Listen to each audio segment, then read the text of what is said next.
Hello dear, welcome to this video. इसके अंदर हम कंसेप्ट लेक्चर 2 करने वाले हैं रेशियो का। इसके अंदर मैं कुछ इंपॉर्टेंट पॉइंट्स आपको बताऊंगा जो कि आपकी रेशियो की अंडरस्टैंडिंग को थोड़ा सा और मजबूत करेंगे।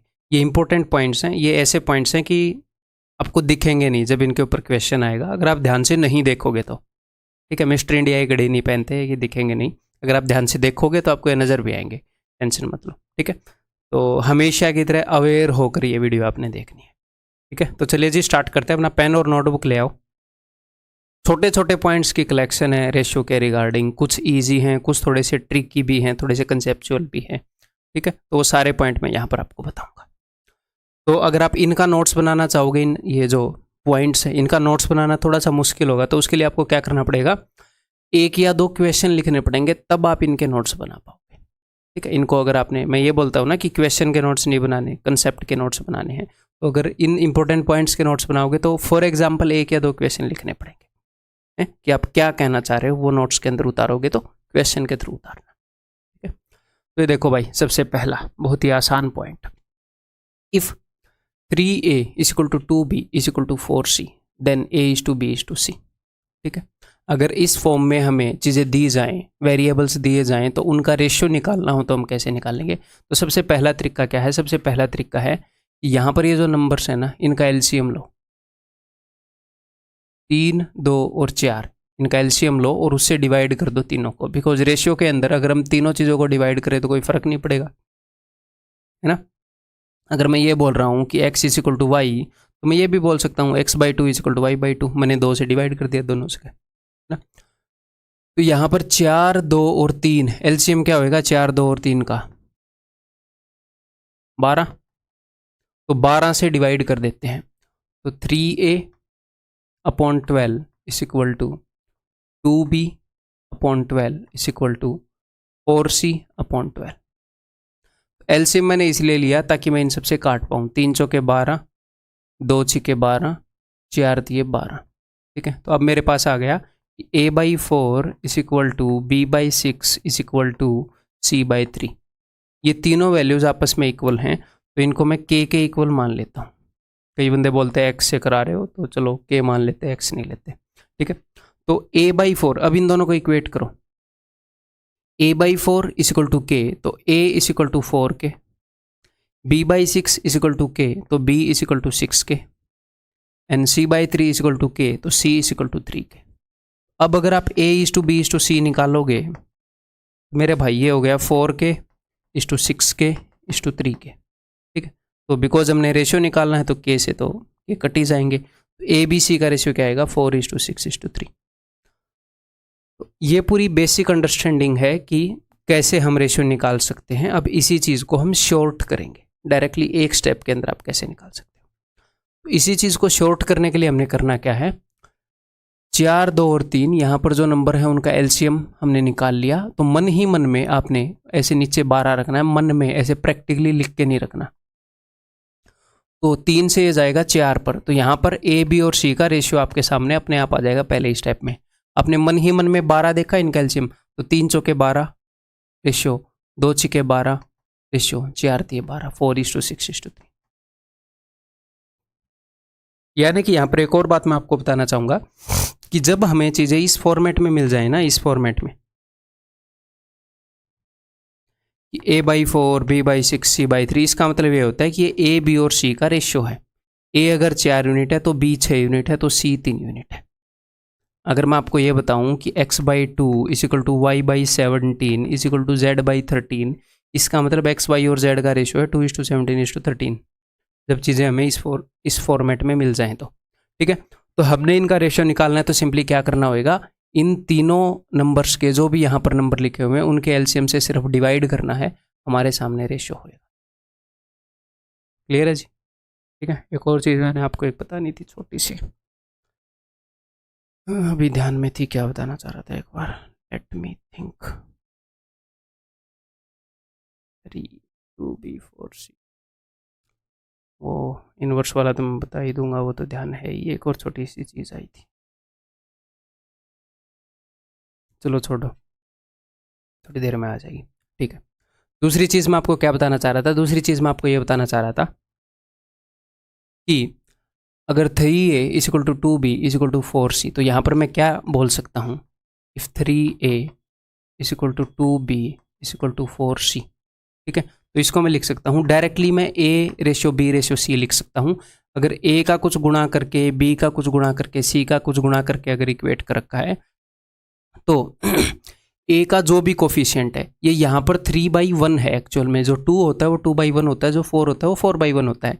तो A का जो भी कोफिशिएंट है उसका इन्वर्स करके, उसका उल्टा करके, उसका रेसिप्रोकल, उसका व्युत्क्रम यहाँ पर लिखोगे, यानी कि 1/3 रेशियो B को क्या रिप्रेजेंट करेगा 1/2 और C को क्या रिप्रेजेंट करेगा 1/4। हाँ, मेरे को ध्यान आ गया क्या मैं बताना चाह रहा था। मैं लिख लूँ एक बार, ये ना भूल जाओ। अब तक एक भी चीज़ मिस नहीं किया ना और आपकी, तो आगे क्यों मिस करें।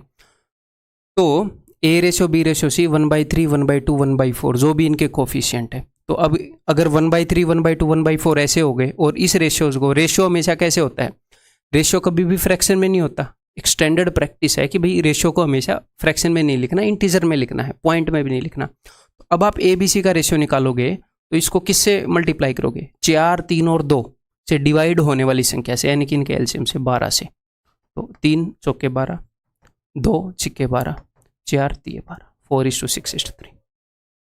क्लियर है। तो ये अंडरस्टैंडिंग कब मदद में आएगी, ये अंडरस्टैंडिंग मदद में आएगी अगर यहाँ पर फ्रैक्शन में बंदा दे दे आपको, बंदा आपको ऐसे दे दे examiner 3/2 is equal to 4/3B is equal to 5/6C ऐसे दे दे। तो अब मुझे पता है, अब करने को तो मैं ऐसे कर सकता हूँ कि भाई 3 4 और 5 जो ऊपर नंबर हैं उनके एलसीएम से डिवाइड कर दो, ठीक है। 3 4 और 5 का एलसीएम क्या होता है, 3 4 और 5 का 60, तो मैं 60 से डिवाइड कर दूं, तो 3 से कितने पर जाएगा 20। तो A/40 इज इक्वल टू 4 से कितने पर जाएगा 15 पर, 15 तिये 45, 5 से कितने पर जाएगा 12 पर, 12 छिके 72। तो A B और C का रेशियो क्या आ गया यहाँ पर, A B और C के नीचे क्या लिखा हुआ है, 20 दूनी 40, 15 तिये 45, 12 छिके 72, ये रेशियो है अगर फ्रैक्शन में दे दे तो। अदरवाइज उसको हम ऐसे भी देख सकते हैं, अगर किसी ने ये बोला 3/2A is equal to 4/3B is equal to 5/6C, तो आप ऐसे बोल सकते हो कि A ratio B ratio C is equal to 2/3, ये उधर जाके 2/3 हो जाएगा, रेशियो 3/4 रेशियो 6/5। अब हम इसको मल्टीप्लाई कर सकते हैं 3 4 और 5 के एलसीएम से, यानी कि 60 से, एग्जैक्टली सेम वैल्यूज आ जाएंगे। क्लियर है, समझ में आ गई बात। उसी चीज़ को 2 तरीके से मैंने आपको दिखा दिया, ठीक है जी।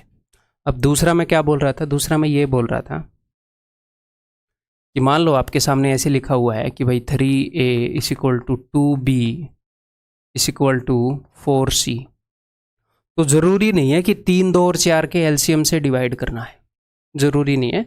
एलसीएम से मैं क्यों डिवाइड कर रहा हूँ, मैं इसलिए डिवाइड कर रहा हूँ ताकि ऐसे नंबर से मैं डिवाइड कर पाऊँ कि 3 2 और 4 कट जाए, तो 3 2 और 4 तीनों कट जाएं, ये गारंटी अगर मैं देना चाह रहा हूँ तो मैं इन तीनों के प्रोडक्ट से भी डिवाइड कर सकता हूँ, 3 2 और 4, 3 भी कट जाएगा इससे, 2 भी कट जाएगा, 4 भी कट जाएगा। ये एलसीएम से थोड़ा सा बड़ा हो जाएगा, ये नंबर कट तो जाएगा। तो अगर मैं 3 से काटूंगा ये लो, 2 से काटूंगा तो ये लो, 4 से काटूंगा तो ये लो। तो अब यहां पर A के रेशियो को रिप्रेजेंट करने के लिए क्या आया है, A के रेशियो को रिप्रेजेंट करने के लिए आया है B और C के साथ जो कोफिशिएंट थे, क्योंकि A के साथ वाला तो कट गया, तो 2 और 4। रेशियो B को रिप्रेजेंट करने के लिए आया है 3 और 4, यानी कि B के साथ जो था उसको छोड़कर बाकी 2 वो तो कट चुका है, और C को रिप्रेजेंट करने के लिए आया है C के साथ वाले को छोड़कर बाकी 2, 3 और 2। तो यहाँ पर आप डायरेक्टली भी ऐसे कर सकते हो, अगर A ratio B ratio C निकालना है, A के साथ जो है उसके अलावा 4 दूनी 8 उनकी गुणा, रेशियो B के साथ जो है उसके अलावा बाकी 2 की गुणा, 4 तिये 12, रेशियो C के साथ जो है उसके अलावा 3 दूनी 6। ये कब काम आएगा सर, ये काम आएगा अगर कल को एग्जामिनर आपको ऐसे बोल दे 23A is equal to 21B is equal to कुछ भी 19C, तो अब मुझे पता है कि A is to B is to C क्या है, A को रिप्रेजेंट करेगा A के अलावा 21 इंटू 19, 21 इंटू 19, B को रिप्रेजेंट करेगा 23 इंटू 19, C को रिप्रेजेंट करेगा 19 के अलावा 23 इंटू 21। ऐसी सिचुएशन में काम आ जाएगा। 3 तरीके मैंने आपको बता दिए हैं।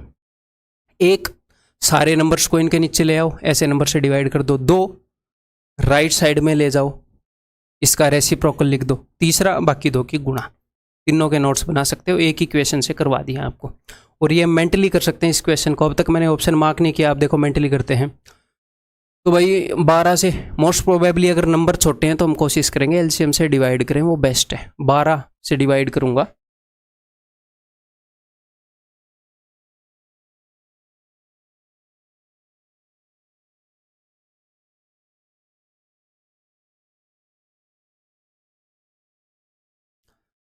तीन चौके 12, मैं ऐसे लिखता हूँ एग्जाम में अगर करूँगा तो 2 छिक्के 12, 4 तिये 12, 4 6 3, आंसर इस ऑप्शन। सिर्फ इतना लिखेंगे और मार्क कर देंगे। क्लियर है? देखो एग्जाम में है ना, हमें शाना होने की ज़रूरत है, बहुत ज़्यादा शाना होने की ज़रूरत नहीं है। ओवर स्मार्ट मत बनना।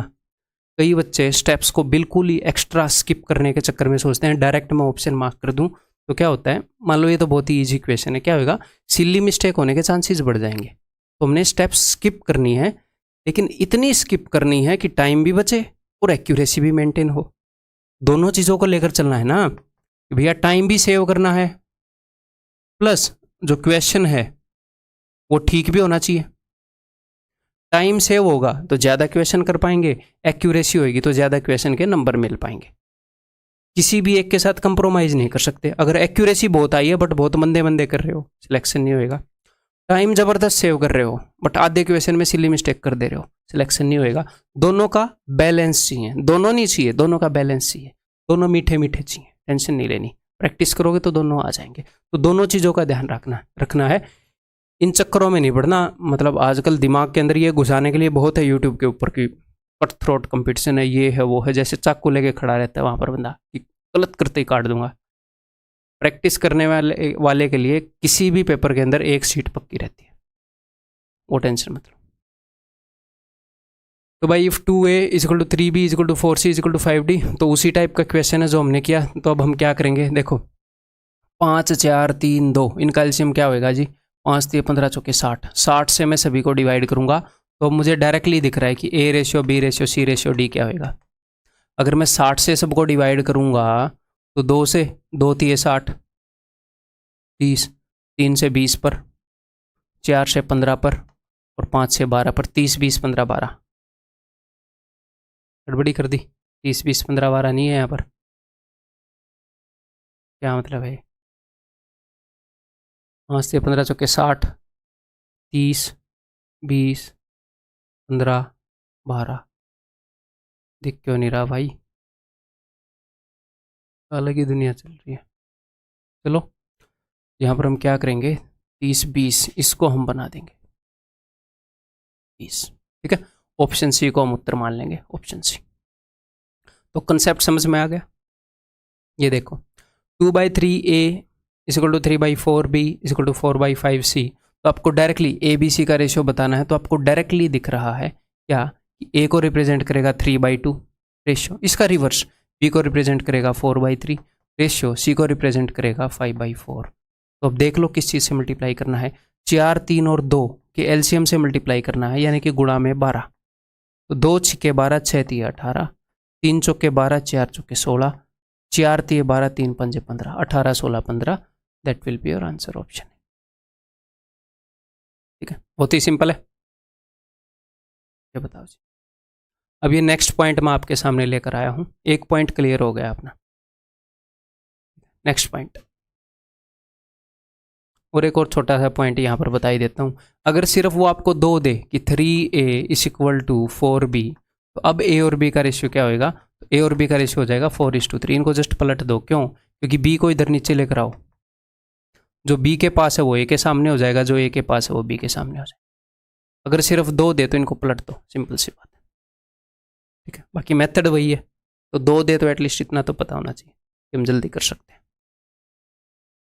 ये देखो जी, तो बहुत ही मज़ेदार कंसेप्ट है, बहुत ही आपको मज़ा आएगा, कंसेप्चुअल बात है, वो मैं आपको बताने वाला हूँ। देखो तो यहाँ पर अपने पास क्या है, यहाँ पर अपने पास कितने रेशियो हैं, मुझे तो पहले ये बताओ। एक यहाँ पर अपने पास 3 रेशियोज हैं जिनको इक्वल बताया गया है, एक चौथे रेशियो के, ये भी एक रेशियो है, ये भी एक रेशियो है। तो 4 रेशियो हैं यहाँ पर अपने पास जिनको आपस में इक्वल बताया गया है, 4 रेशियो है।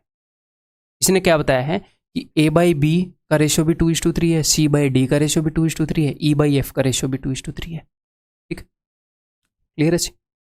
तो ए बाई बी जो है अगर उसका रेशियो 2:3 है तो मैंने मान लिया कि वो 2x और 3x है, और सी बाई डी जो है उसका रेशियो भी 2:3 है, तो इसका 2x और 3x होना ज़रूरी थोड़ी है। अगर मैं बोलता हूँ कि राम और श्याम की सैलरी का रेशियो 2:3 है और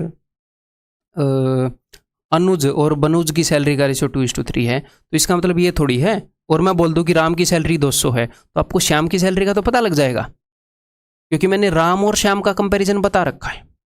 इसकी 200 तो भाई साहब इसकी 300 पक्का है, अब इनकी 200 300 पक्का थोड़ी हो गई। क्या आप ये दिहाड़ी करते हो और ये काम करते हो, मल्टीनेशनल कंपनी में अनुज और बनुज 2 लाख और 3 लाख हो इनकी एक्चुअल तनख्वाह।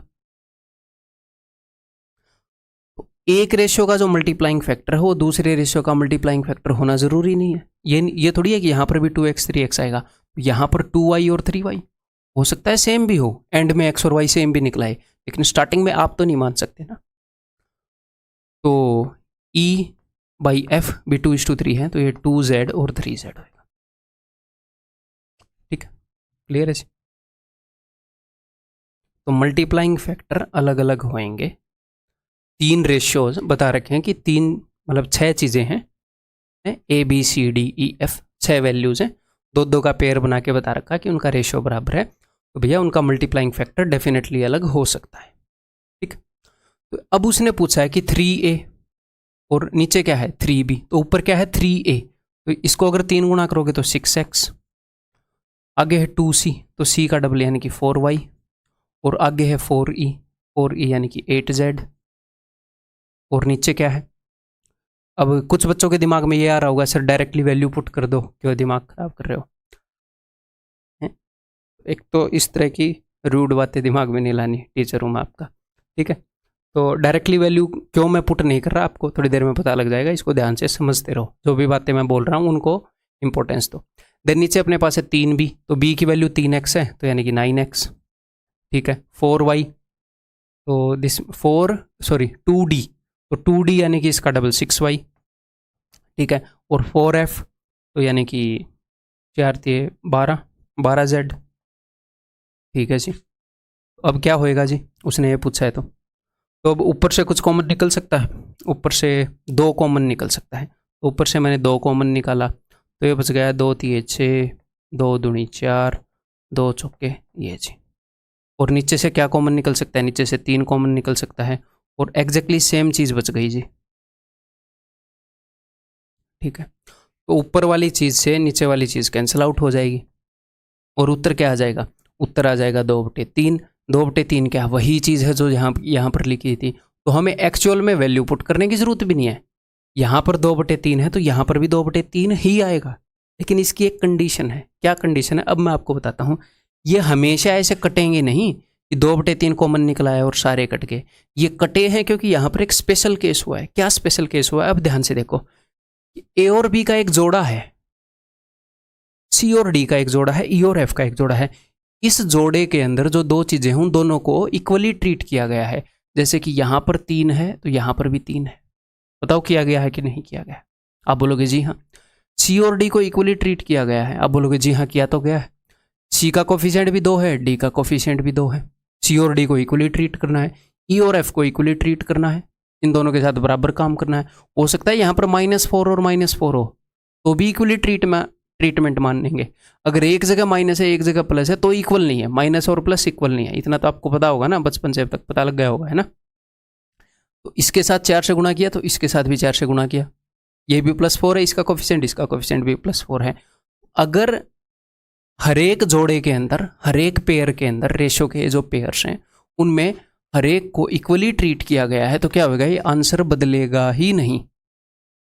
अब आपके दिमाग में आएगा सर अगर इक्वली ट्रीट ना किया हो तो, वो भी मैं आपको बता देता हूं। अगर मान लो इक्वली ट्रीट किया है तो सीधा उत्तर वही मारो जो 2/3 है, उत्तर विल भी 2/3। दैट्स इट, क्लियर है। अगर इक्वली ट्रीट नहीं किया, इस f की जगह अगर मैं 9f कर दूं यहां पर तो सर क्या हो जाएगा, तो अभी देख लेते हैं। अगर इसकी जगह मैं 9f कर दूंगा तो 9F यानी कि 9 × 27, यहाँ पर आ जाएगा 27Z, है ना। तो मैं सारी चीज़ें यहाँ पर लिख रहा हूँ। 6x प्लस, ऊपर लिख देते हैं, 6x plus 4y plus 8z divided by 9x plus 6y plus 27z, अगर वहाँ पर मैं 9F कर दूँ तो ठीक है। तो ऊपर 2 कॉमन आ गया, तो ऊपर आ गया जी 2x plus 2y plus 4z divided by, नीचे मैं क्या कॉमन ले सकता हूँ जी, 3 कॉमन ले सकते हैं, तो अंदर आ गया जी 3x plus 2y plus 9z। अब ये कट रहा है? नहीं कट रहा। देखो जहाँ जहाँ पर भी सेम ट्रीट किया था वहाँ पर एग्जैक्टली सेम चीज़ आ रही है, ये कट जाता, लेकिन इसने काम खराब कर दिया। ये 4z है, ये 9z है, ठीक है। आपकी आंखें खराब हो तो 4 और 9 एक जैसे दिख सकते हैं, लेकिन इनको काटना नहीं है, ठीक है। समझ में आ गई बात? तो जहां पर भी गड़बड़ करोगे वहां पर ये बदल जाएगा और वो इसको कटने से रोकेगा। तो अब जो आंसर है वो 2/3 नहीं है। अब आंसर किस चीज़ के ऊपर डिपेंड करता है बताओ मुझे? अब डिपेंड करता है कि x की वैल्यू क्या है, y की वैल्यू क्या है, z की वैल्यू क्या है, यानी कि इनके मल्टीप्लाइंग फैक्टर क्या हैं, यानी कि इनकी एक्चुअल वैल्यूज क्या हैं। तो वो तो हमें नहीं पता। एक्स वाई जेड की जितनी वैल्यू होंगी उतने ही आंसर हो जाएंगे, अनगिनत इनकी वैल्यू हो सकती हैं। तो यहाँ पर अब नोट करने लायक पॉइंट क्या है? नोट करने लायक पॉइंट ये है कि अगर इस तरह का मामला हो, 2, 3, 4, 5 रेशियोज को इक्वेट किया गया हो और ऊपर और नीचे वाले के साथ सेम ट्रीटमेंट की गई हो, तो आंसर बदलेगा नहीं, यही रह जाएगा। सीधा मारो कटैक। अगर सेम ट्रीटमेंट नहीं की तो सीधा मारो कैन नॉट से। इस क्वेश्चन में कैन नॉट से नहीं होगा, अगर सेम ट्रीटमेंट नहीं की तो क्या हो जाएगा? कैन नॉट से। समझ में आ गई बात? तो जितनी तरह के इसके ऊपर क्वेश्चन आ सकते हैं, अभी इसी एक ही स्लाइड पर आपको करवा देता हूँ। ये बताओ इसकी वैल्यू आ सकती है कि नहीं? अगर मान लो यही दे रखा है, ए और बी को तो सेम ट्रीट किया भाई, 3 और 3, सी और डी को भी सेम ट्रीट किया, ऊपर 5 नीचे 4, तो कैन नॉट से। अगर ये क्वेश्चन पूछा होता तो कैन नॉट से। नेक्स्ट, यहाँ पर सेम ट्रीट किया है कि नहीं?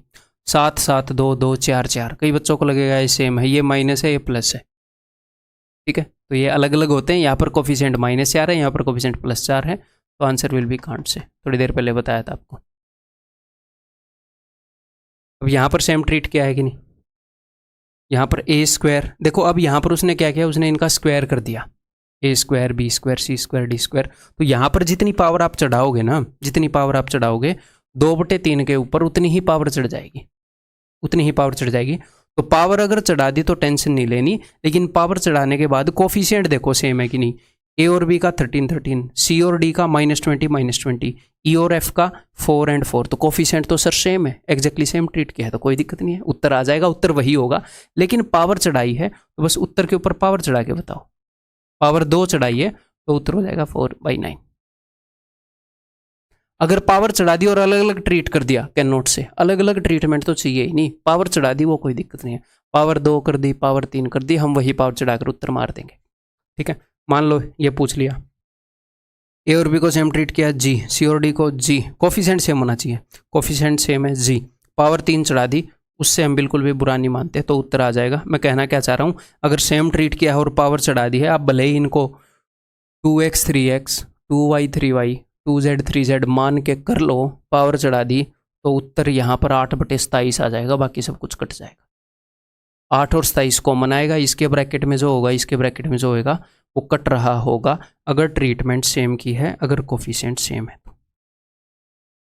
इस तरह के क्वेश्चन अपने एग्जाम में आते हैं, इसके ऊपर बेस्ड, इस कंसेप्ट के ऊपर बेस्ड। क्लियर है जी? तो इसका उत्तर कितना था? इसका उत्तर 2/3 था। अब मैं आपको इसी कंसेप्ट का बेसिक और बता देता हूँ, इसी कंसेप्ट को एक दूसरे नज़रिए से देखना और बता देता हूँ मैं आपको, ठीक है। मान लो यहाँ पर क्या था कि a/b = c/d = e/f है। मेरे पास 3 रेशियो हैं, मैंने ये भी नहीं बता रखा कि ये 2/3 के इक्वल है, मान लो मैंने नहीं बता रखा। तो भाई एक कंसेप्ट ये है, इसका एक बार मैं आपको प्रैक्टिकली करके बताता हूँ। मान लो 2/3, ये क्या है? ये एक रेशियो है, ये फर्स्ट रेशियो है, ये किसी दूसरे रेशियो के बराबर है, यानी कि मान लो 20/30 के बराबर है, दोनों बराबर हैं। तो मैं कहना ये चाह रहा हूँ कि अगर आप एक तीसरा रेशियो बना रहे हो या फिर इन दोनों रेशियो के साथ कुछ काम करते हो, अगर आप ये करते हो ना कि 2 + 20 बटे में 3 + 30, तो ये इसके बराबर ही होएगा। एक्चुअल में मैंने क्या किया वहाँ पर, एक्चुअल में मैंने ये किया कि a बटे b जो है वो c बटे d के बराबर है। मैंने बोल दिया ऊपर a + c और नीचे b + d। मेरे साथ बने रहना, धीरे धीरे समझ में आएगा मैं क्या कहना चाह रहा हूँ। एक्चुअल में मैंने क्या किया, एक्चुअल में इसका कोफिशिएंट 1 है, इसका कोफिशिएंट भी 1 है, इसका भी 1 है, इसका भी 1 है। मैंने वही तो किया है जो मैं आपको बता रहा था, कोफिशिएंट सेम रख दिया। तो रियल कंसेप्ट क्या है बेसिक उसके पीछे जो मैंने आपको बताया ये है कि अगर आप इनको सेम ऐसे ट्रीट करोगे, इसको और इसको जोड़ दिया, इसको और इसको जोड़ दिया, ठीक है। अगर मैं a - c कर दूं, b - d कर दूं, तो भी कोई बदलाव नहीं आएगा, वो इसी रेशियो के बराबर ही रहेगा। पहले मैंने क्या किया था, 2/3 बोल दिया था इनको और बोला ये भी 2/3 होगा, ये भी 2/3 होगा, यानी कि इसी रेशियो में रहेंगी चीजें, ठीक है। रबड़ कहाँ मिलेगा भाई इसका, अच्छा नीचे मिल रहा है इसका रबड़, हियर इज द रबड़, ठीक है। क्लियर है जी। तो मैंने तो आपको a और b को सेम नंबर से मल्टीप्लाई करने के लिए भी बोला था। तो यहाँ पर अगर मैं ये कर दूँ, दिस इज इक्वल टू, मतलब ये रेशियो बराबर होएगा 2a + 3c = 2b + 3d, ये बराबर ही होएगा, ठीक है। आपने यहाँ पर देखा 2/3 20/30, तो ये कितना है, ऊपर आया 22, नीचे आया 33, तो 2/3 है कि नहीं है। अगर आपको दो रेशो बराबर दे दिए, उनके साथ आप कुछ भी ऐसे ऑपरेशन करेंगे ना, मान लो इसको मैं डबल कर दूं, इसका मैं डबल कर देता हूँ 4, और इसको मैं इतना ही रहने देता हूँ, इसको 1 से ही गुणा करता हूँ, तो फिर इसको डबल करना पड़ेगा क्योंकि इसको डबल किया था, 3 का डबल 6, और 30 को ऐसे ही रहने देता हूँ क्योंकि इसको ऐसे ही रहने दिया था, तो 24 और 36, तो ये भी 2:3 में ही है, ठीक है। तो इन्हीं रेशियो से अगर मैं नए रेशियो बनाता हूँ ना मेरे भाई, कहने का मतलब क्या है, अगर सेम कोफिशिएंट रख के आप इन्हीं रेशियो से नए रेशियो बनाते हो तो वो सेम होंगे। इस समझ के ऊपर भी क्वेश्चन आते हैं। मतलब मैं ऐसे भी बोल सकता हूँ कि this is equal to a + c - e divided by p + d - f बराबर है is equal to a - 2c + 5c + 5e divided by b - 2d + 5f बराबर है। सेम काम मैं कर रहा हूँ। बस पिछले क्वेश्चन में क्या किया, मैंने इसको 2/3 कर दिया और बोल दिया ये भी 2/3 होगा, ये भी 2/3 होगा। एक्चुअली ये कंसेप्ट है कि ऊपर नीचे अगर सेम ट्रीट कर रहे हो तो वो वही रेशियो मेंटेन रह जाता है। अगर हम पावर्स रेज कर दें तो उस रेशियो की, अगर मैं यहाँ पर ये बोलूँ कि जैसे ये जो है a/b ये इसके बराबर है, आप बोलोगे जी हाँ, और ये a/b ये इसके ही बराबर है, आप बोलोगे जी हाँ। तो यहाँ पर मैं ये भी बोल सकता हूँ कि देख, अब ध्यान से समझिएगा एक मज़ेदार चीज़, +2c² - e² डिवाइडेड बाई, मैं अभी आपके सामने इक्वेशन बना रहा हूँ क्योंकि ये रटने की चीज़ें नहीं है, समझने की चीज़ें हैं। अगर रटने की चीज़ें होती है तो मैं भी रट के बैठा होता। तो मैंने स्क्वायर कर दिया, तो ये किसके बराबर होगा, ये बराबर होगा, आप बोलोगे सर a² / b² के। भाई मैंने सेम ट्रीट किया और स्क्वायर कर दिया, लेकिन ये सारे रेशियोज तो बराबर है ना, तो ये इसके भी बराबर होगा c² / d² के, ये इसके भी बराबर होगा। अगर a/b इसके बराबर है तो ये इसके भी बराबर होगा।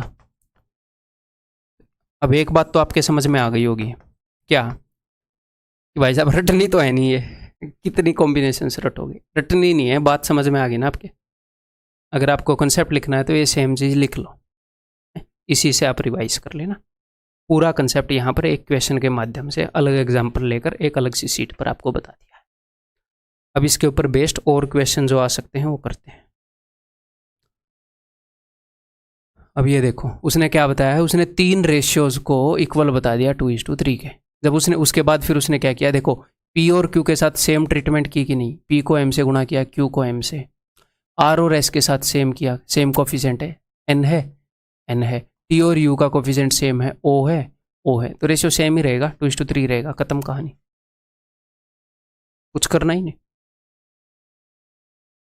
बताओ, उसने 2 रेशियोज को इक्वल बताया है, उसने बताया है कि भैया a/b is equal to c/d, okay, is equal to something, कोई वैल्यू नहीं बताई, कोई दिक्कत नहीं है।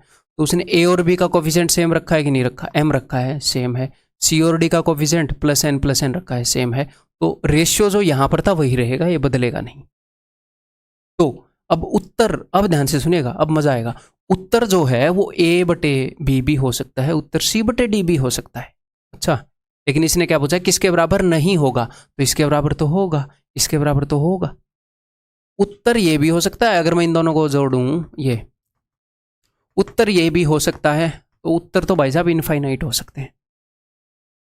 उत्तर A plus C B plus D, A plus C B plus D, ये भी हो सकता है। ये उत्तर नहीं होएगा। अब 3 ठीक हो गए, 3 एलिमिनेट हो गए, तो चौथा ही उत्तर है। ये आपको पता भी लग जाएगा। यहाँ पर C में से A को घटाया, C में से A को घटाया, तो D में से B को घटाना चाहिए था, लेकिन इसने B में से D को घटा दिया। घर की खेती थोड़ी है। तो मतलब कि ये तो उत्तर हो सकते हैं, तो अब our answer will be this one. समझ गए? ये बताओ, अब ये 3 रेशियोज हैं, ये 3 रेशियोज हैं, ये इस चौथे रेशियो के बराबर है। ठीक है, ये चौथे रेशियो के बराबर कब होते हैं, जब ऊपर और नीचे वाले को सेम कोफिशिएंट दिया गया हो। ये बराबर है यानी कि सेम कोफिशिएंट दिया गया है। तो ऊपर अगर 3A 2B माइनस सी है, तो नीचे भी वही किया गया होगा। तो A का दोस्त कौन है यहाँ पर, 2, तो 2 को भी कोफिशिएंट 3 दिया होगा। A को 3 गुना किया गया, तो 2 को भी 3 गुना किया गया होगा, तो नीचे 6। ये तभी बराबर होगा जब नीचे भी सेम ट्रीटमेंट होगी। B को डबल किया गया, तो 5 को भी डबल किया गया होगा। C के साथ -1 कोफिशिएंट दिया, तो 3 के साथ भी -1 देंगे। तो 10 और 6 16 में से 3 गए 13, तो K की वैल्यू 13 है जी। K की वैल्यू क्या है मेरे भाई, 13। समझ गए? बताओ। अब एक अगली चीज़ बताऊंगा, एक अगला इंपॉर्टेंट पॉइंट बताऊंगा, इसके सहारे करने की कोशिश करो। Twice the square of a number is 6 times the other number. किसी नंबर के स्क्वायर का डबल, वो नंबर मैंने मान लिया है जी x, x के स्क्वायर का डबल जो है किसी दूसरे नंबर का 6 गुना है, is 6 times the other number. 6 times दूसरा नंबर मैंने मान लिया y, तो 2 ये 6। तो यहाँ पर मुझे क्या मिला, मुझे मिला एक्स स्क्वायर बटे में y इज इक्वल टू 3 बटे में 1। एक्स स्क्वायर बटे y इज इक्वल टू 3 बटे में 1। What is the ratio between the first number and the second number. तो पहले नंबर और दूसरे नंबर के बीच में क्या रेशियो है, एक्स स्क्वायर की वैल्यू 3 है, y की वैल्यू 1 है। तो यहाँ पर कई बच्चे क्या कर देते हैं, यहाँ पर मैंने एक छोटी सी गलती कर दी। इस क्वेश्चन को इन्हें ऐसे करना था, 9 इस 18 करना था इसकी जगह। एक बार फिर से इस क्वेश्चन को करने की कोशिश करो। Twice the square of a number,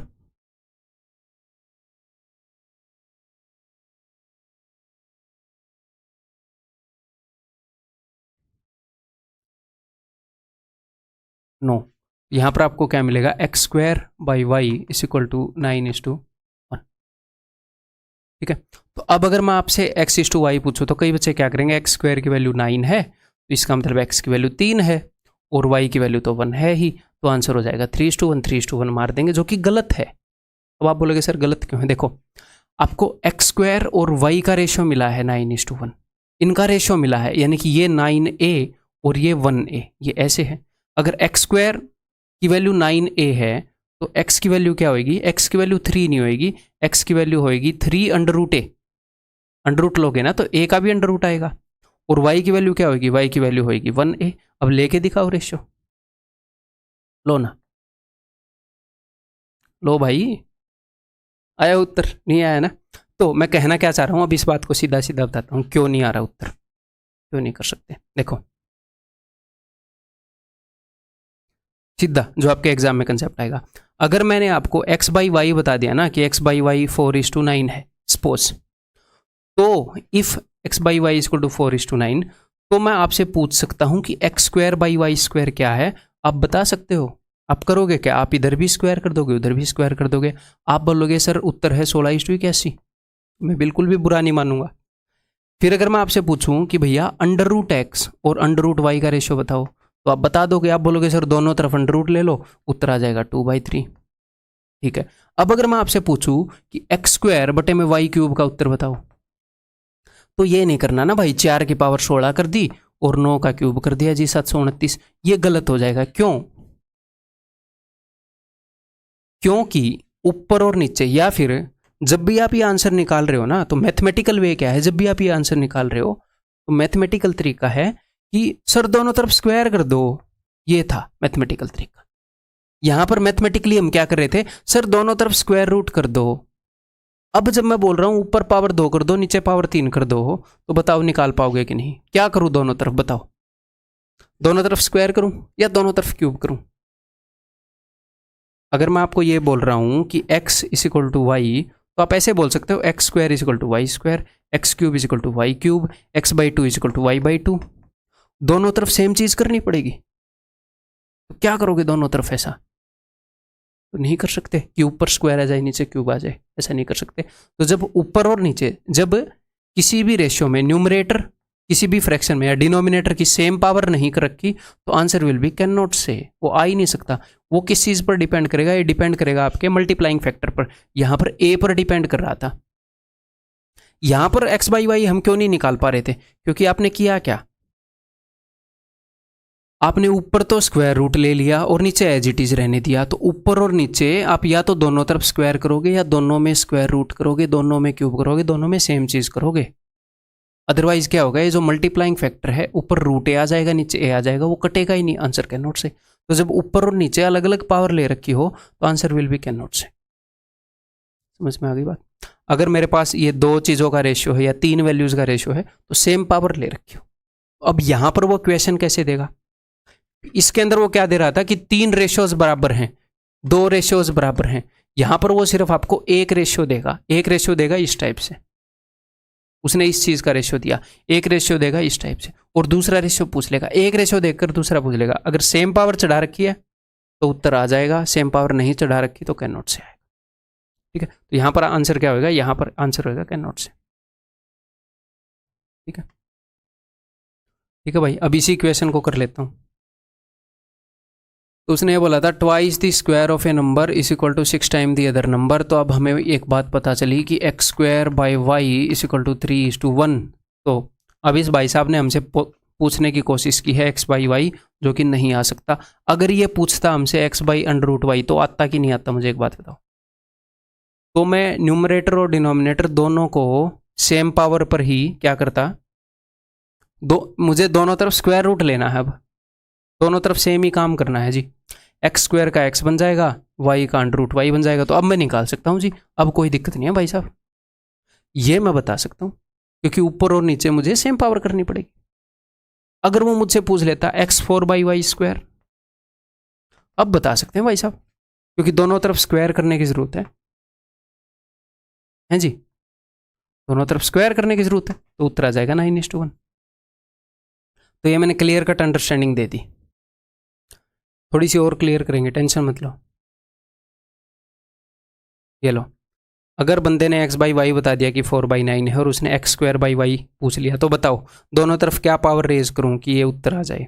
ये तो नहीं आ सकता जी। स्क्वायर करूं या ना करूं, तो इसका आंसर होगा कैन नॉट से। अगर उसने पूछ लिया x²/y3, फिर से नहीं बता सकते, ऊपर नीचे अलग अलग पावर हैं। तो अब मैं इसको ऐसे नहीं रटवाना चाह रहा था कि ऊपर नीचे अलग अलग पावर है, क्योंकि वो कई बार ऊपर नीचे अलग अलग पावर दे देता है। तो जब उसने ऊपर नीचे अलग अलग पावर दे दिए तो उस केस में वो अलग अलग पावर का पूछ भी सकता है। ये आप बता पाओगे? दोनों तरफ स्क्वायर ही करना है। तो आपने ये देखना है कि भैया दोनों तरफ मैं कर सकता हूँ क्या ऐसा कुछ जिससे ये बन जाए? ये तो ये बनेगा नहीं। नेक्स्ट, अगर वो पूछ लिया, वो बता सकते हैं भाई दोनों तरफ स्क्वायर करो 16/81। नेक्स्ट, अगर उसने ये दे दिया x²/y = 4/9 और उसने ये पूछ लिया, तो मैं इससे ये अचीव कर सकता हूँ? बताओ, कर सकते हैं? स्क्वायर रूट मारो, क्यों नहीं होगा? इसका स्क्वायर रूट ही तो है वो, तो 4/9 का स्क्वायर रूट मारो, 2/3 उत्तर है ये। तो ऐसे नहीं रटना कि ऊपर नीचे सेम पावर है तो उत्तर आ जाएगा। देखो अलग है तो भी आ रहा है, क्योंकि जहां पर उसने दी है इन्फॉर्मेशन वहां पर अलग पावर है। अगर उसने वो पूछा है x4y², बता सकते हैं? वो बता सकते हो इसका स्क्वायर ही तो है ये। भाई दोनों तरफ स्क्वायर कर दो, उत्तर आया पड़ा है 16/81। क्लियर है? समझ में आ गई बात? अब ये बताओ, तो अब देखो इसको भी करने की कोशिश करेंगे। यहाँ पर उसने एक रेशियो हमें बता दिया। मैंने क्या बताया था? अगर a/3 b/4 c/5 ये फॉर्मेट है, तो इसका मतलब है कि भैया a/b/c = 3:4:5। ठीक, तो यहाँ पर हमने क्या देखना है कि ऊपर जो डिग्री है वो भी एक है और नीचे जो डिग्री है वो भी एक है, यानी कि पावर्स जो है ऊपर भी एक है नीचे भी एक है। इसका उत्तर आप बता पाओगे। अगर यहीं पर ऐसा हो जाता बी स्क्वायर है। एक बार मेरी बात को यहाँ पर सुनना आप। अगर ए बी सी का रेशियो ये है तो इसका मतलब ए बी सी की एक्चुअल वैल्यूज़ मैंने मान ली 3x 4x एंड 5x। कोई ना कोई मल्टीप्लाइंग फैक्टर तो होगा। ये एक्चुअल वैल्यूज़ हैं। आप बोलोगे जी हाँ एक्चुअल वैल्यूज़ है, बहुत बढ़िया। अब a प्लस बी प्लस सी क्या हो जाएगा, 4 और 3 7 और 5 12x। और नीचे क्या हो जाएगा, नीचे बी स्क्वायर है, बी स्क्वायर यानी कि 4x का स्क्वायर यानी कि 16x स्क्वायर। x से x गया, उत्तर आया कि नहीं आया, उत्तर तो नहीं आया, अभी तो x पड़ा है यहाँ पर। तो नीचे और ऊपर की अगर पावर अलग अलग हो गई, उसने जो रेशियो आपको दे रखा है वो सिंगल पावर का ही दे रखा है, ए बी और सी का। इस केस में अगर ऊपर और नीचे पावर अलग अलग हो गई तो कैन नॉट से उत्तर आ जाएगा, क्योंकि आपका मल्टीप्लाइंग फैक्टर कट ही नहीं पाएगा भाई साहब। लेकिन अगर पावर सेम है तो सर, अगर पावर सेम है मेरे भाई तो क्या होएगा, ऊपर आ गया इन तीनों का सम 12x और नीचे आ गया b की वैल्यू क्या है 4x। x से x गया, 4 से 3 गया। तो अगर ऊपर नीचे की पावर सेम है मेरे भाई तो आप वैल्यू पुट कर दो सीधा, जो भी आपको ए बी सी का रेशियो मिला है ना वो वैल्यू पुट कर दो सीधा, उत्तर आपके कदमों में होएगा 3 4 5। ए प्लस बी प्लस सी, एक्स मानने की जरूरत नहीं है, 5 और 4 9 और 3 12 डिवाइडेड बाई बी यानी कि 4, उत्तर है 3। That is option B. ये देखो पावर क्या हुई, बदल गई। रेशियो किसका बताया है, ए बी सी का बताया है, और ए बी सी नीचे ए स्क्वायर, ऊपर पावर 1 है, नीचे 2 है। आंसर इसका नोट से निकलेगा ही नहीं, जो मल्टीप्लाइंग फैक्टर वो पड़ा रहेगा। ये बताओ, उसने ए और बी का रेशियो बता दिया। ऊपर क्या है, ऊपर है 5a प्लस बी, नीचे है 3a प्लस 2b। अब इस क्वेश्चन को कई बच्चे उससे इक्वेट करते हैं, किससे इक्वेट करते हैं, कंफ्यूज कर देते हैं। ए को तो मतलब कि सेम ट्रीट नहीं किया, 5 है 3 है। इन दोनों क्वेश्चन में एक बार डिफरेंशिएट करना। उस क्वेश्चन में क्या था, 3 रेशियोज थे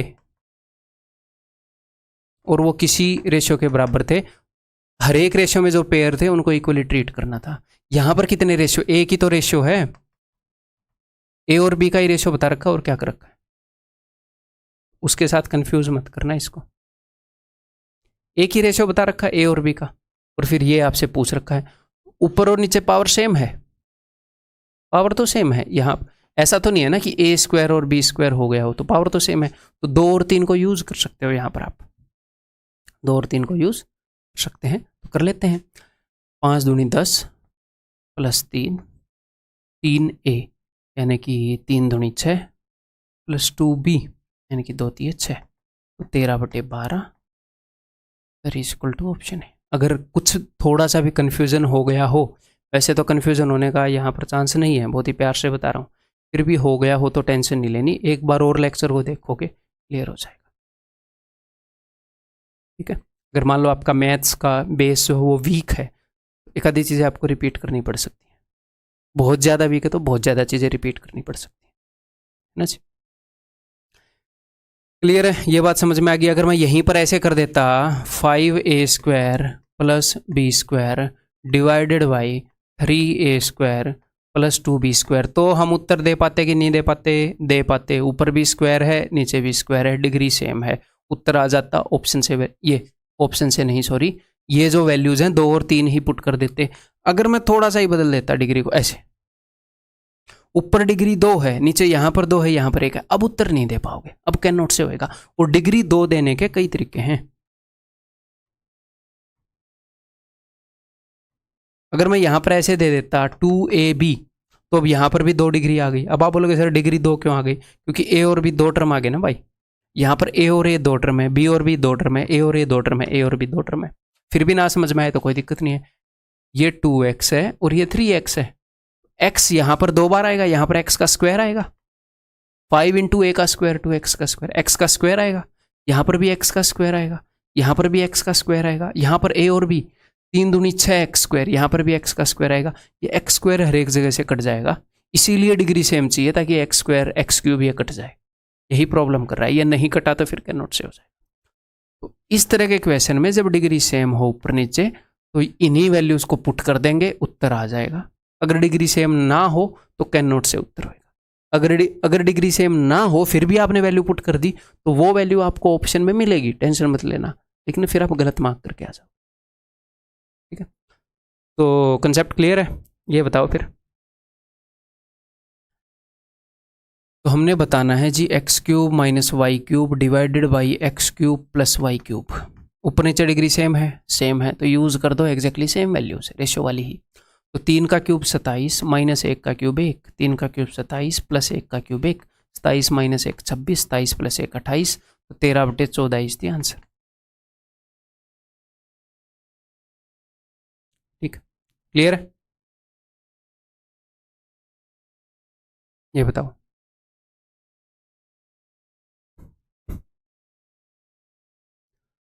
तो मान लो इस तरह का क्वेश्चन आए तो यहाँ पर भी आपको डाउट हो सकता है कि पता नहीं निकलेगा नहीं निकलेगा कैन नोट से। देखो एक तो पहली बात, यहाँ पर ऑप्शन में कैन नोट से नहीं है तो कैन नोट से नहीं हो सकता, अपनी मर्जी का ऑप्शन तो नहीं मारोगे आप, तो ये डेफिनेटली निकलेगा।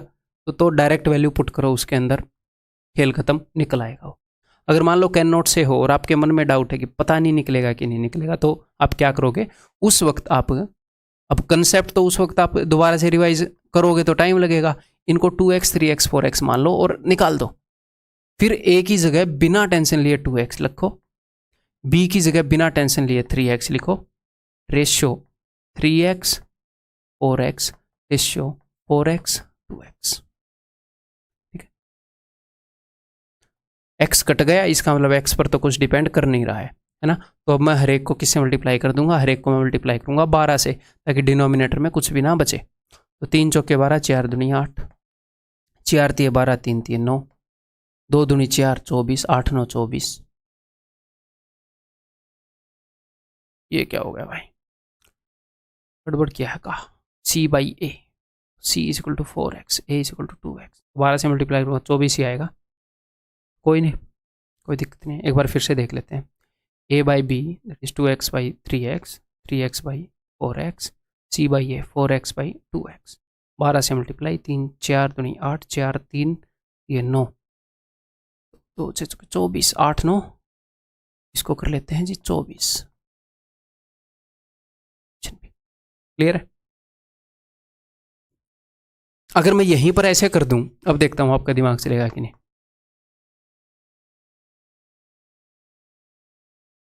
सोच के बताना उत्तर निकलेगा कि नहीं निकलेगा।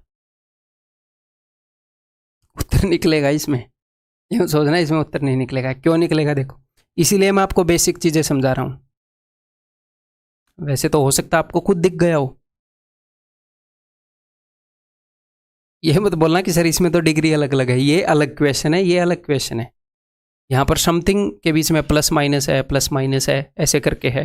देखो प्लस माइनस है, ऊपर प्लस माइनस ऐसे है, और ये अलग ही क्वेश्चन है, अलग ही लेवल का चल रहा है।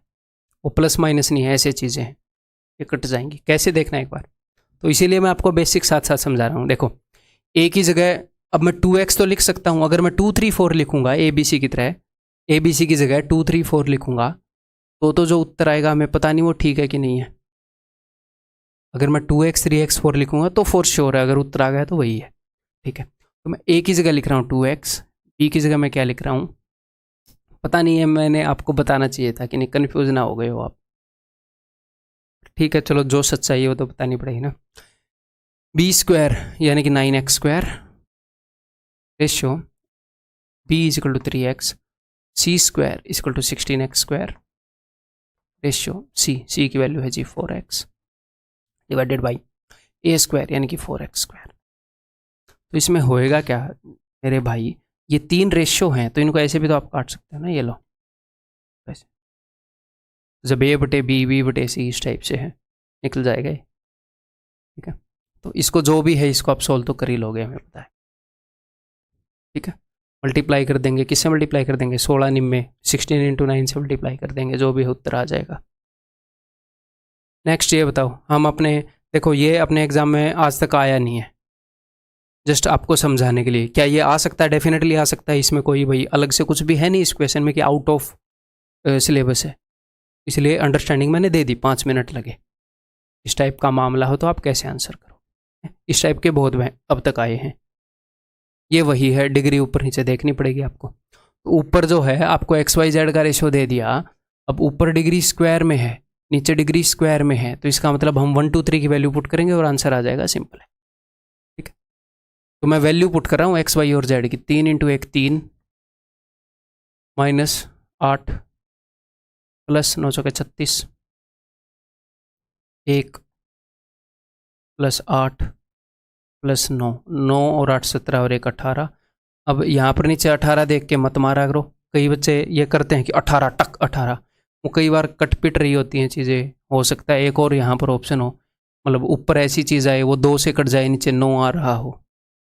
स्मार्ट बनेंगे, ओवर स्मार्ट नहीं बनेंगे, है ना। ये चीज़ें आपको दिखाने के लिए, देखो जो चीज़ प्रैक्टिकली एप्लीकेबल होगी ना मैं बताऊंगा, और मैंने सारा कंटेंट पढ़ रखा है जितना भी अवेलेबल है, मैंने आपको पहले ही बताया, जितने भी टीचर्स का कंटेंट हो, जितने भी टीचर्स की बुक हो, यूट्यूब पर कंटेंट हो, पेड कंटेंट हो, एनसीईआरटी में, आरडी शर्मा में, अगर कहीं पर भी कोई बढ़िया मेथड एग्जिस्ट करता है ना, मुझे पता है, लिख के दे सकता हूँ ये।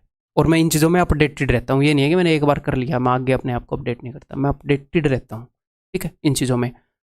तो जो एक्चुअल में शॉर्ट मेथड होगा ना मैं आपको बताऊंगा, और साथ में क्या है, मैं ईमानदार रहने की कोशिश करता हूँ कि मैं आपको इम्प्रेस करने के लिए झूठ ना बोल दूँ, मैं आपको कोई मेथड गलत तरीके से ना दिखा दूँ अपनी हवा मारने के लिए, मैं सच्चाई बताऊंगा, जो एग्जाम में चलेगा वो बताऊंगा, जो नहीं चलेगा वो नहीं बताऊंगा, सीधी बात है ना।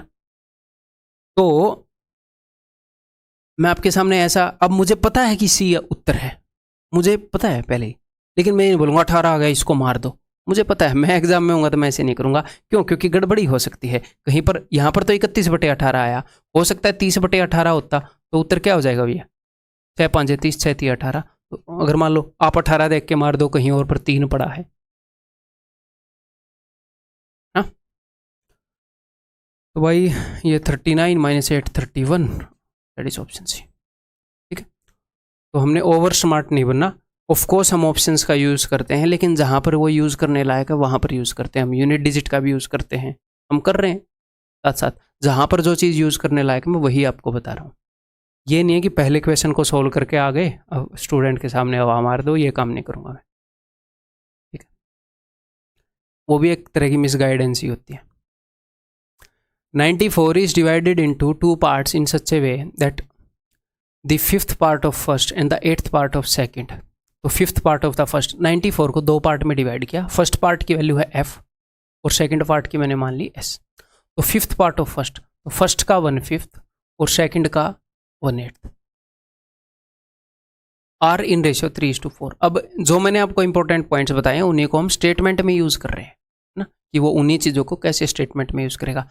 f/5 रेशियो 7/8 इज 3:4, तो आप क्या करोगे, first by second is equal to f/5 की वैल्यू अगर 3 है तो 5 को उधर ले जाकर गुणा कर दोगे, 5 3 15, s/8 की वैल्यू 4 है तो इसकी वैल्यू क्या होगी, 8 चौके 32। तो आपको फर्स्ट और सेकंड पार्ट का रेशियो मिल गया, उसने दोनों का सम बता रखा है, 94 को डिवाइड किया था इस रेशियो में, तो इन दोनों का सम क्या है जी 47, तो 47 से डबल है ना ये, तो एक्चुअल वैल्यूज डबल हैं अपने रेशियो से। क्या पूछा है, फर्स्ट पार्ट, तो फर्स्ट पार्ट रेशियो में 15 है तो एक्चुअल में 15 दूनी 30 होएगा, एक्चुअल वैल्यूज डबल है, ठीक। ये बताओ, देखता हूँ आप करोगे कि नहीं, तब तक मैं पानी पी रहा हूँ। वीडियो को पॉज करने की ज़रूरत नहीं है, करो या फिर पॉज कर लो, क्या ही फ़र्क पड़ता है।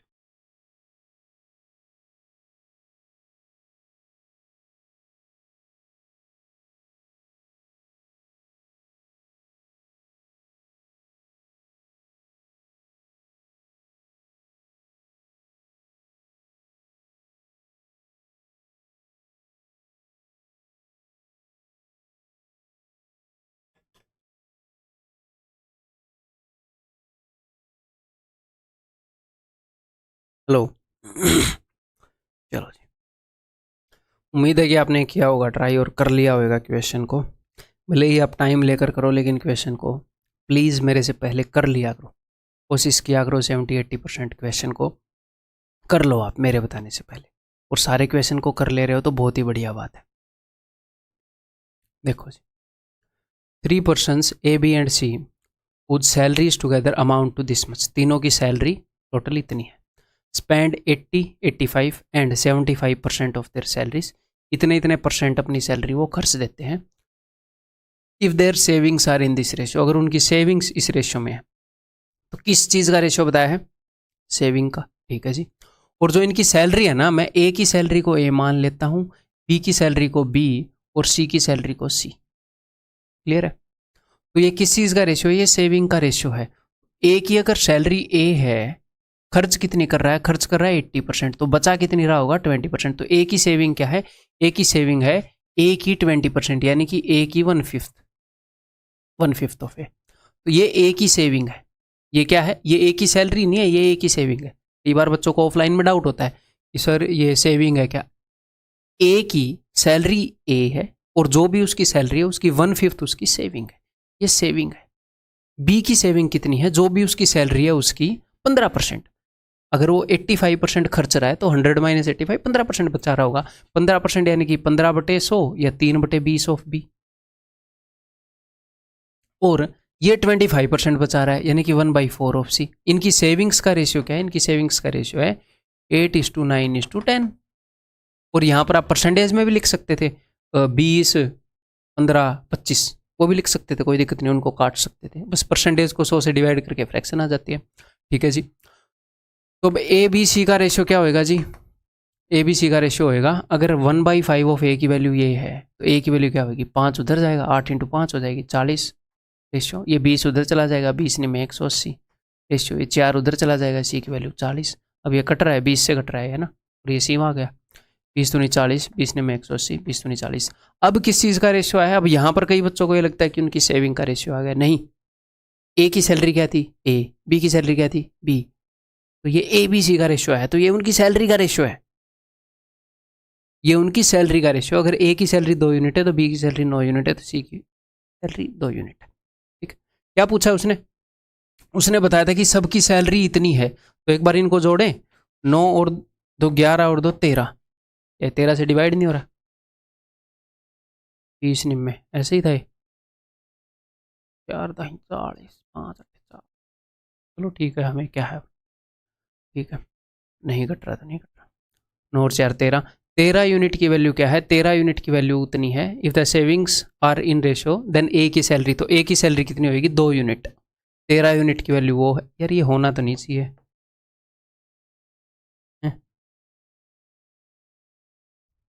कंसेप्ट आप समझ गए हो, बट ठीक है, अभी हम देखते हैं एक बार मामला क्या है, कहाँ पर गड़बड़ हो रही है। वो इतना स्पेंड कर रहे हैं तो उनकी सेविंग का रेशियो, यहाँ पर मैंने 20% लिया तो 1/5 आएगा, 25% 1/4 आएगा, यानी 8 9 10 ही लिया है। और ये 15/100, 5 दिए 5 20, 5 8 40। ओहो सॉरी सॉरी सॉरी, ये 20 से ऊपर गुणा किया है मैंने इसको, तो ये 3 नीचे भी तो जाना था, तो यहाँ पर तो 60 आएगा। या फिर ऐसे मैं कर सकता हूँ, देखो एक और बात बताऊँ, जैसे 3/20 भी, यहाँ पर आप 3 इक्वेशन माना करो अपने मन ही मन में, यानी कि 1/5 ए की वैल्यू है 8, या एक अलग चीज़ है तो ए की वैल्यू 40 रख देंगे, लेकिन किसके रिस्पेक्ट में? एग्जैक्टली सेम काम करना पड़ेगा आपको इसके साथ। बी की वैल्यू भी यहीं से निकालनी पड़ेगी, सी की भी यहीं से। तो 3/20 बी की वैल्यू है 9, तो 3 ये 9। तो अगर 1/20 बी यानी कि b/20 की वैल्यू 3 है तो बी की वैल्यू 20 थी 60। ये मैंने लिया नहीं इसलिए गड़बड़ हो गई, यहाँ पर 60 वैल्यू होनी थी, 20 थी ये। हाँ अब ये हो गया, अब ये डेफिनेटली डिवाइड हो रहा होगा। 3 और 2 5 और 2 7, 7 यूनिट की वैल्यू इतनी है, तो भैया 2 यूनिट की वैल्यू पूछी है, तो 11 11 दूनी 22, 22,000 will be the answer, that is option C. ठीक है, ये बताओ, the ratio of the expenditures of A B and C is 16 12 9 if they save this much %। अब की बार उनकी सेविंग बता दी और उनके एक्सपेंडिचर का रेशियो बता दिया। पिछली बार एक्सपेंडिचर बता दिया था, सेविंग का रेशियो, तो सेम ही बात है। अगर ये इतना सेव कर रहे हैं तो इनका एक्सपेंडिचर क्या होगा? तो इनकी सैलरी मैंने मान ली ए बी सी, अगर सेव कर रहा है 20% तो खर्च रहा होगा 80%, जो कि होता है 4/5। तो 4/5 ऑफ ए रेशियो, ये कितना बचा रहा है भाई साहब? अच्छा ये इतना सेव कर रहा है, खर्च कितना कर रहा है? 1/4 बचा रहा है, तो 3/4 खर्च कर रहा होगा, 3/4 ऑफ बी। और ये बचा रहा है 60%, सॉरी खर्च रहा है 60%, तो 3/5 of C is equal to 16:12:9। और इजी करने के लिए आप यहीं पर काट सकते हो, पिछली बार मैंने नहीं काटा तो हो गई थी ना गड़बड़, मेरी काटने की आदत है। 4 चौके 16, ए वाले को ए वाले से ही काट रहा हूँ, ठीक है। बी वाला कट रहा है क्या? 3 चौके 12, सी वाला कट रहा है 3 3 9, ठीक है। अब ए बी सी आ जाएगा इजीली, मतलब इनको घुमाकर वहाँ पर ले जाने की ज़रूरत नहीं है वैसे, ठीक है। 5 चौके 20 रेशियो 4 चौके 16 रेशियो 5 दिए 15। इनकी सैलरीज का रेशियो आ गया। If the income then the total income of A B and C is this. तो टोटल कितने यूनिट है भाई? ये 16 और 15 31 51 यूनिट की वैल्यू बता रखी है, ठीक है। Find their individual income. तो मैं क्या करूं, नन ऑफ दीज भी है, एक बार एक यूनिट की वैल्यू निकाल लूं मैं। तो 51 से जा रहा है 7 पर 700। अगर एक यूनिट की वैल्यू 700 है तो कर दो 700 गुणा, ये हो जाएगा 14,000। 16 7 112 और 15 7 100 ये हो जाएगा, ये होगा। उसने नन ऑफ दीज दे दिया ना, इसलिए मुझे निकालना पड़ा। नन ऑफ दीज दे दिया, नहीं तो मैं पहले 14,000 देख के ही मार देता। ये ना होता कि 2 ठीक दे दे, तीसरी गलत दे दे, ऐसे भी कर देता वो, फिर एक आंसर हो जाएगा। नन ऑफ दीज आप माराओगे ए, तो सिर्फ एक देख के भी यहाँ पर नहीं मार सकते, हैं जी, समझ रहे हो?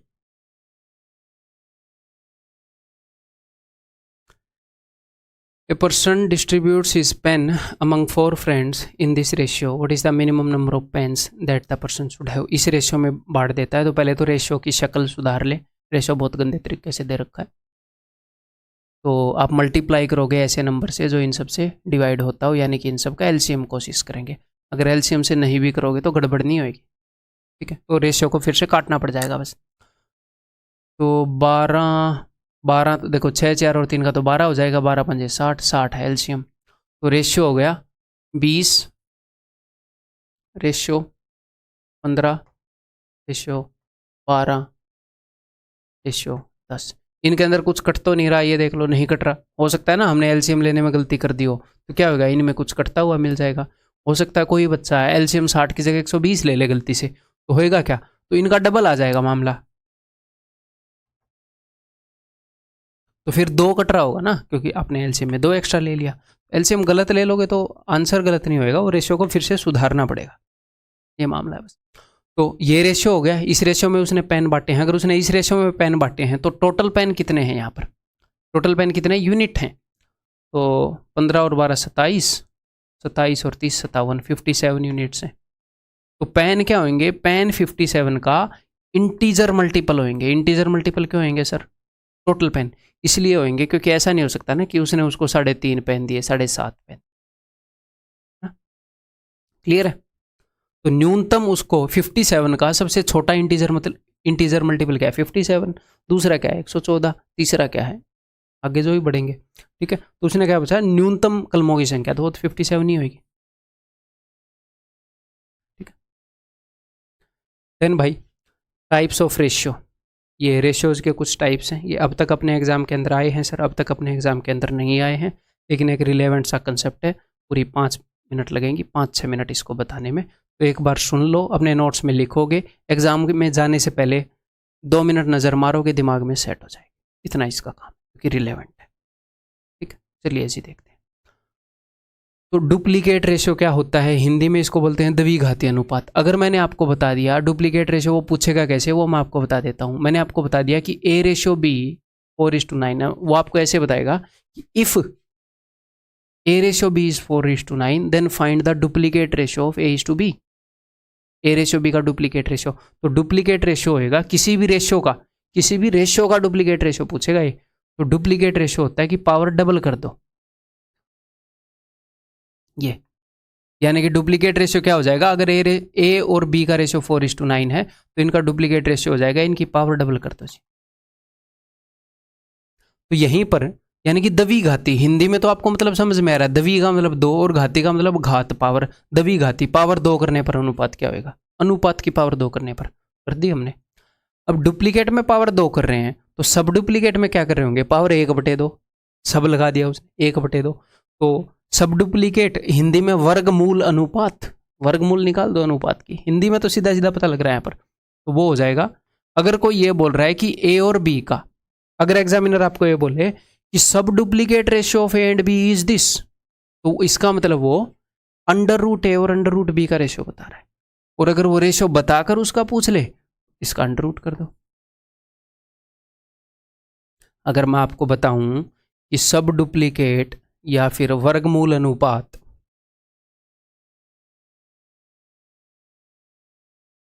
कि सब डुप्लीकेट रेशियो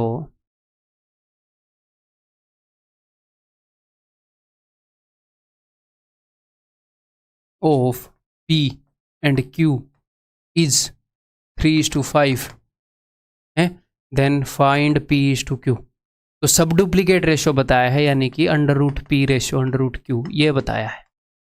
तो आपसे P/Q पूछ लिया तो स्क्वायर कर दो, तो P/Q हो जाएगा 9:25। ये छोटी सी बात है, बस इन टर्म्स का पता होना जरूरी है, ठीक है, इसलिए आपको बता रहा हूं।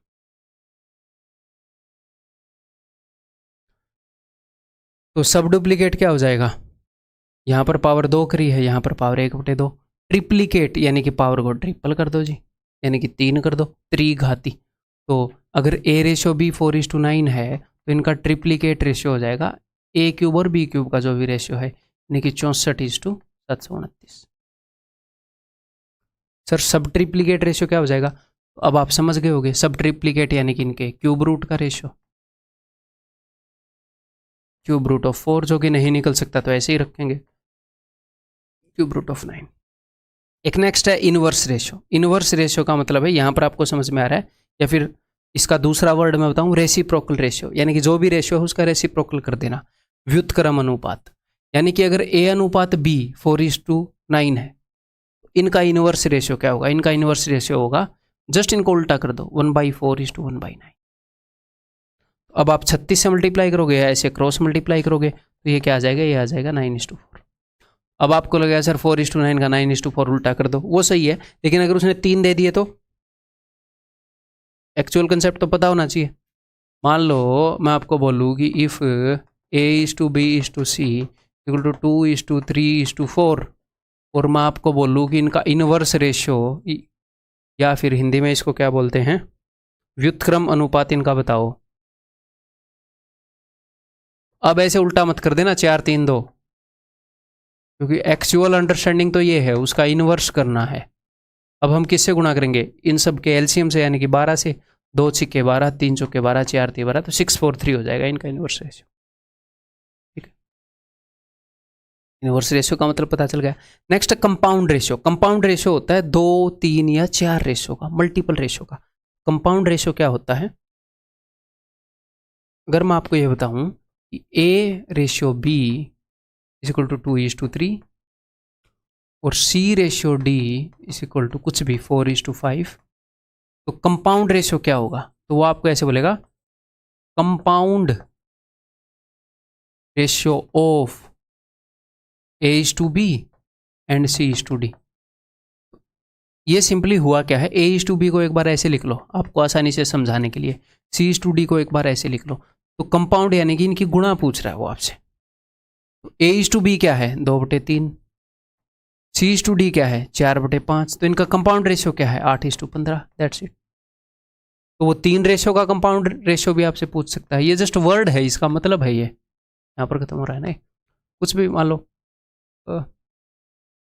3:7, तो इन सब का कंपाउंड रेशियो क्या होगा अभी बता देते हैं, 2/3, 4/5, 3/7, 3 से 3 गया, 4 दूनी 8/35, ठीक है।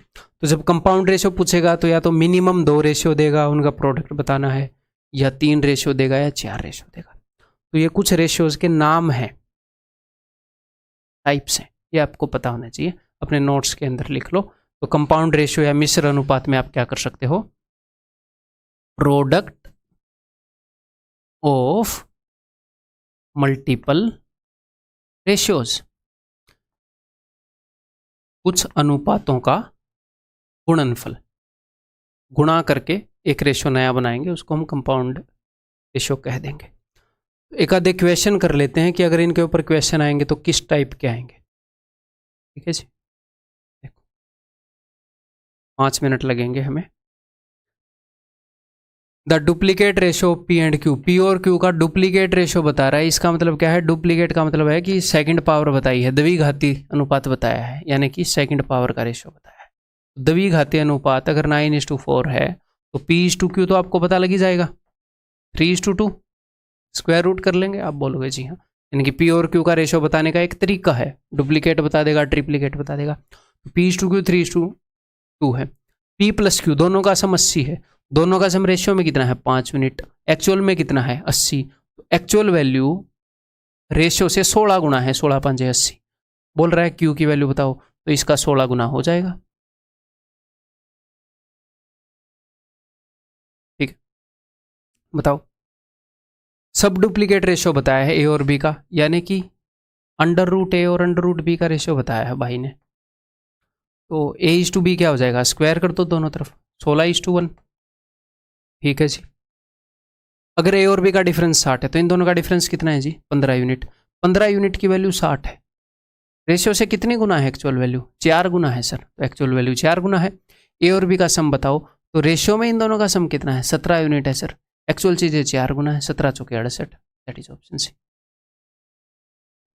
ठीक, क्लियर है जी। The compound ratio of inverse ratios of this, इनके इनवर्स रेशियो का कंपाउंड रेशियो बताओ। तो मैंने आपको क्या बताया कि इनवर्स रेशियो, अगर आपके पास एक रेशियो दे रखा है 3:4, तो इसका इनवर्स रेशियो होगा 4:3। जस्ट पलटना है, जस्ट पलटना है। अगर 3 रेशियोज मैं आपको दे दूं इनका इनवर्स रेशियो, तो उस केस में आपको निकालने में एक एक्स्ट्रा स्टेप लगेगी। एक्चुअल में इनवर्स रेशियो यही होता है कि उनका मैं रेसिप्रोकल दे दूं जो भी हमसे पूछा गया है, लेकिन जब सिर्फ 2 दे रखे हो तो हम पलट के काम चला लें। तो यहाँ पर एग्जामिनर ने क्या बोला, यहाँ पर एग्जामिनर ने बोला कि इनके इनवर्स रेशियोज का कंपाउंड रेशियो बताओ। तो पहले तो मैं इनवर्स रेशियो यानी कि व्युत्क्रम अनुपात निकाल दूं।